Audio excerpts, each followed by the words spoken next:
Hello everyone. ಇವಾಗ ಇವರು taste ಮಾಡ್ತಾ ಇರೋ ರೆಸಿಪಿ ಏನು ಅಂತ ನೀವು ತಮ್ಮನೇಲಿ ನೋಡೇ ಗೊತ್ತಾಗಿರುತ್ತೆ.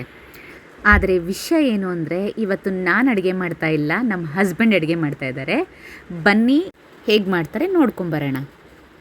ಮೊದಲು ಒಂದು ಬಾಣಲಿ ತೊಗೊಂಡಿದ್ದಾರೆ. ಬಾಣಲಿನ ಸ್ಟವ್ ಮೇಲೆ ಇಟ್ಕೊಂಡು ಅದಕ್ಕೆ ಆಲ್ಮೋಸ್ಟ್ 1 ಲೀಟರ್ ಎಣ್ಣೆನ ಹಾಕ್ಕೊಳ್ತಾ ಇದ್ದಾರೆ. ನೋಡಿ, 1 ಲೀಟರ್ ಎಣ್ಣೆ ಹಾಕ್ಕೊಂಡು ಅದನ್ನು ಚೆನ್ನಾಗಿ ಕಾಯೋಕ್ಕೆ ಬಿಡ್ತಾ ಇದ್ದಾರೆ. ಅದು ಎಣ್ಣೆ ಕಾಯುವಷ್ಟರಲ್ಲಿ ನಮಗೆ ಏನೇನು ಇಂಗ್ರೀಡಿಯೆಂಟ್ಸ್ ಬೇಕು ಅಂತ ನೋಡ್ಕೊಂಬರೋಣ ಬನ್ನಿ. ಫಸ್ಟು ಅವರು ಏನು ತೊಗೊಳ್ತಾ ಇದ್ದಾರೆ ಅಂದರೆ ಈರುಳ್ಳಿ, ಕಟ್ ಮಾಡಿರುವಂತಹ ಈರುಳ್ಳಿ, ಕರಿಬೇವಿನ ಸೊಪ್ಪು ಮತ್ತು ಒಣಗಿದ ಮೆಣಸಿನಕಾಯಿ ತೊಗೋತಾ ಇದ್ದಾರೆ, ಮತ್ತು ಬೆಳ್ಳುಳ್ಳಿ ಮತ್ತು ಬೋನ್ಲೆಸ್ ಚಿಕನ್ ತೊಗೊಂಡಿದ್ದಾರೆ. ಈಗ ಬೋನ್ಲೆಸ್ ಚಿಕನ್ನ ಸ್ವಲ್ಪನೇ ಎಣ್ಣೆ ಒಳಗಡೆ ಹಾಕಿ ಡೀಪ್ ಫ್ರೈ ಮಾಡ್ಕೋತಾ ಇದ್ದಾರೆ. ಡೀಪ್ ಫ್ರೈ ಮಾಡುವಾಗ ಅದು ಫುಲ್ಲು ಗೋಲ್ಡನ್ ಬ್ರೌನ್ ಆಗೋ ತನಕ ಅದನ್ನು ಫ್ರೈ ಮಾಡ್ಕೋಬೇಕು.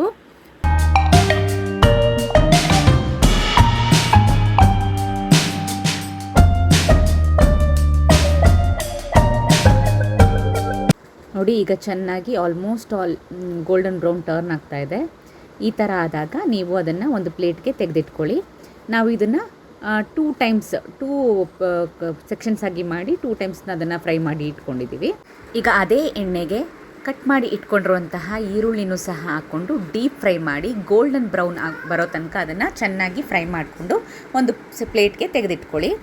ಈಗ ಮತ್ತೆ ಅದೇ ಇದಕ್ಕೇ ಬೆಳ್ಳುಳ್ಳಿನ ತೊಗೊಂಡು ಅದನ್ನು ಸಹ ಗೋಲ್ಡನ್ ಬ್ರೌನ್ ಬರೋ ತನಕ ಫ್ರೈ ಮಾಡ್ಕೊಳ್ಬೇಕು. ನೋಡಿ, ಈ ಥರ ಚೆನ್ನಾಗಿ ಫ್ರೈ ಮಾಡ್ಕೊಳ್ಳಿ.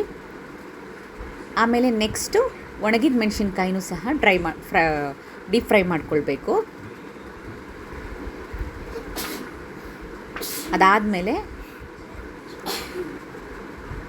ಕರಿಬೇವಿನ ಸೊಪ್ಪು, ಅದನ್ನು ಸಹ ಡೀಪ್ ಫ್ರೈ ಮಾಡಿ ತೆಗೆದು ಒಂದು ಪ್ಲೇಟಲ್ಲಿ ಇಟ್ಕೊಳ್ಬೇಕು.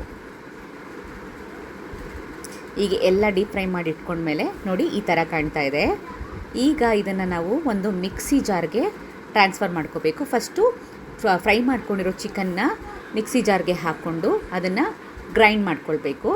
ಅದು ಪೌಡರ್ ಫಾರ್ಮ್ ಆಗುತ್ತೆ.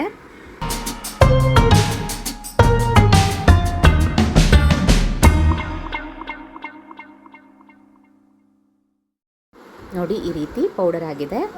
ಈಗ ನಾವು ಇದಕ್ಕೇ ಫ್ರೈ ಮಾಡಿ ಇಟ್ಕೊಂಡಿರುವಂತಹ ಎಲ್ಲ ಐಟಮ್ಸ್ನೂ ಆ್ಯಡ್ ಮಾಡ್ಕೊಳ್ಬೇಕು.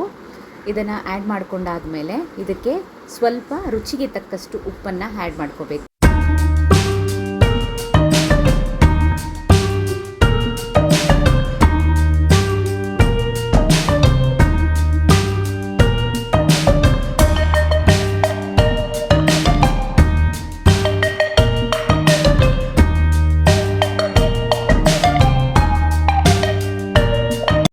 ಈಗ ಚಿಲ್ಲಿ ಪೌಡರ್ ಆ್ಯಡ್ ಮಾಡ್ಕೋಬೇಕು. ಆಮೇಲೆ ಅರಿಶಿನ. ಈಗ ಮತ್ತೆ ಲಿಡ್ನ ಕ್ಲೋಸ್ ಮಾಡಿ ಮತ್ತೆ ಗ್ರೈಂಡ್ ಮಾಡ್ಕೋಬೇಕು.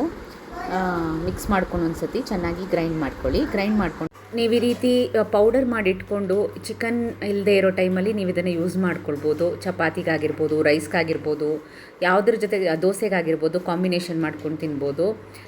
ಆಮೇಲೆ ಇದರದ್ದು ಶೆಲ್ಫ್ ಟೈಮ್ ಬಂದು ಆಲ್ಮೋಸ್ಟ್ 15 to 20 ಡೇಸ್ ನೀವು ಇದನ್ನು ಇಟ್ಕೊಂಡು ಹಾಗೆ ತಿನ್ಬೋದು. ಸಡನ್ನಾಗಿ ನಿಮ್ಗೆ ಚಿಕನ್ ತಿನ್ನಬೇಕು ಅನಿಸಿದಾಗ, ಚಿಕನ್ ಇಲ್ಲದೆ ಇರುವಾಗ, ಕಡಿಮೆ ಸಮಯ ಇದ್ದಾಗ ಇದನ್ನು ಯೂಸ್ ಮಾಡ್ಕೋಬಹುದು. ಅದಕ್ಕೆ ನೀವು ಮಾಡಿಟ್ಕೊಳ್ಳಿ ಅಂತ ನಾನು ಹೇಳ್ತೀನಿ. ಐ ಹೋಪ್ ನಿಮಗೆ ಈ ವಿಡಿಯೋ ಇಷ್ಟ ಆಗಿದೆ ಅಂತ.